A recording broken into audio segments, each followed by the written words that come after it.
So if I put in a lost dog, I'm going to receive all of the found dogs within 100 miles of me in my email inbox. And that happens in real time. So as soon as that report is filed, that email goes out. So if you're looking for your lost pet, you're getting the emails all the time of the found pets in your area. Mm-hmm. That's a really good tool for owners that have lost their pets as well.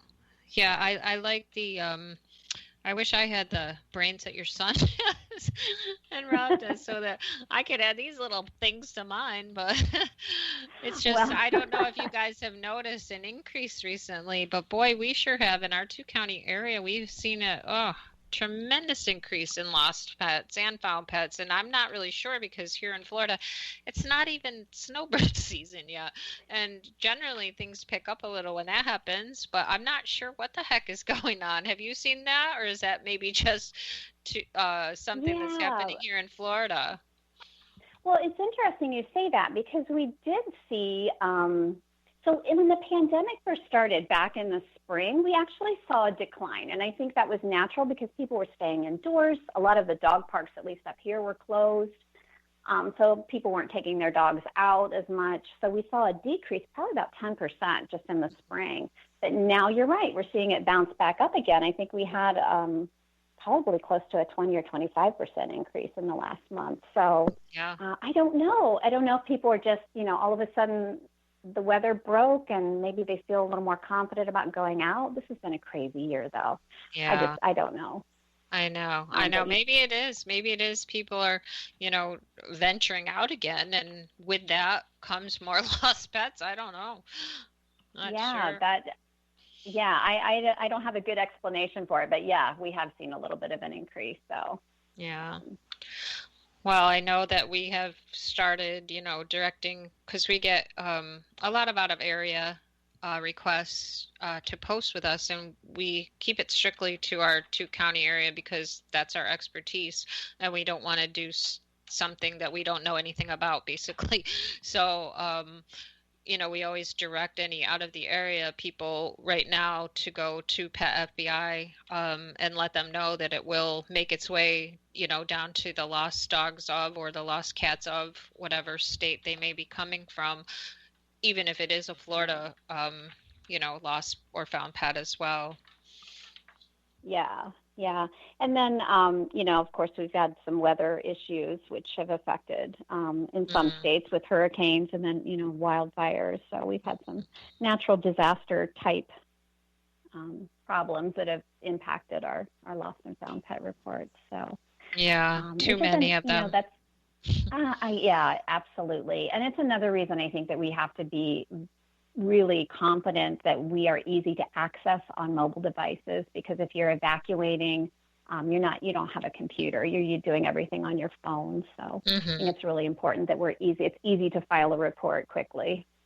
Yeah, and talking about that, when people do evacuate, and I mean, look, right now we're taping on a day that this is not live, but we're all sitting here waiting to see if New Orleans is going to get hit with a Category 3, possibly again.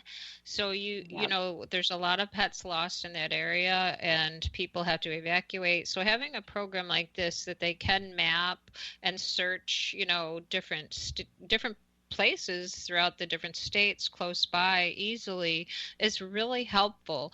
Are you trying to get local shelters involved using this? Like, I know here we just had our county shelter get on board with that Finding Rover program. Right. So that's a step in the right direction, but to have a database like yours that steps from county to county to county to county when a pet could be close by but just out of reach, I feel is something that would be so beneficial. Is there any volunteers that you have that are reaching out to try to get shelters on board or anything like that? Yeah, we do have some shelters, and Rob did a great job of this. So a lot of them have been working with the Helping Lost Pets system, and then they will continue to work with the system after we merge everything. So we do have some shelters on board. I think once we get to the get everything rolled out with the new platform, we will pick up trying to get more shelters involved. A lot of them are using Finding Rover as well. There are also discussions happening kind of in the larger animal welfare community about everybody sharing reports. Finding Rover, PetFBI, other lost and found pet services, making sure that there's a way that we can all share and collaborate. So we do all kind of talk to each other and try to keep each other updated with the common mission and goal of having one repository for lost and found pets. Because I think everybody in the animal welfare industry realizes that that's an issue, especially in times of disaster. Oh yeah, for sure. Yep. And I think this pandemic situation this entire year has made things tricky as well, and we don't see a clear end in sight right now with that, and a lot of the shelters are not working 100%, and so the whole lost and found thing has become a little more challenging in certain areas as well. It has, yeah, absolutely. A lot of shelters have limited hours. They've really changed the way they're operating in light of COVID.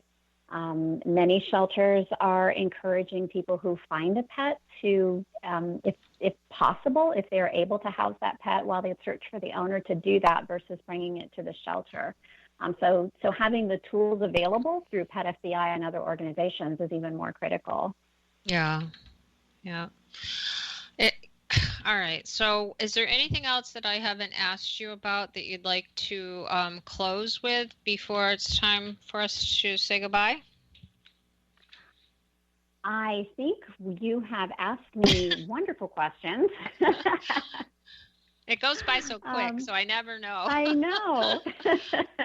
No, I think this has been great. I just would encourage everybody to check out petfbi.org, because in addition to having the database, we also have a lot of tips and resources and suggestions and advice on what to do if you've lost or found a pet. And then, we hope that you don't need our services, but if you do, quickly filing a lost or found pet report in our database will get it out to our partners at the state level and get it in that national database. Mm-hmm. Yeah, and an important thing to mention is you do also send out the email alerts, because I get them. You can sign up for a specific area and get email alerts for pets found in your area. Yeah, absolutely. Thank you for mentioning that. Because I think that's a really important thing. The one thing I will add to that, and you can ask your son about this, is sometimes I see the city and sometimes I only see the zip code.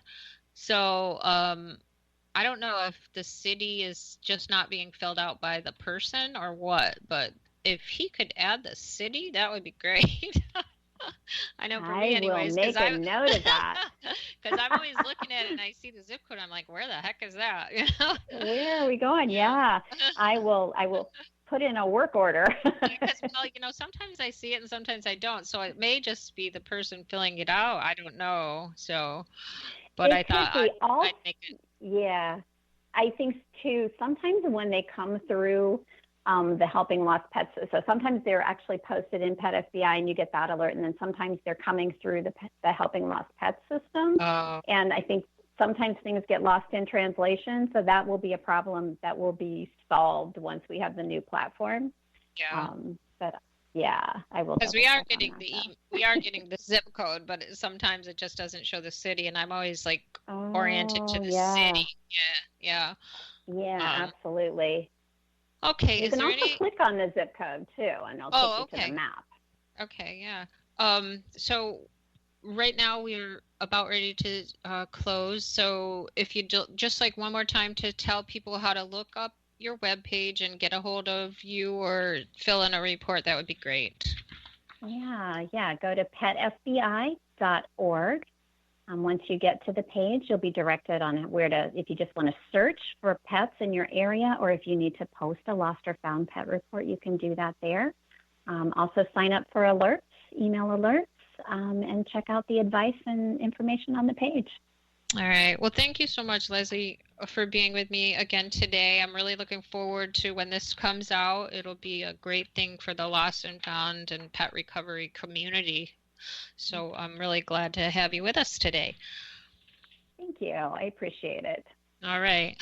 All right, everybody. So remember that a lost pet can't tell anyone where it lives. So please be sure they are microchipped and wearing their ID tags. And if they are chipped, be sure that chip is registered and up to date. Thanks for joining me today. And until next time, take care and keep your pets safe.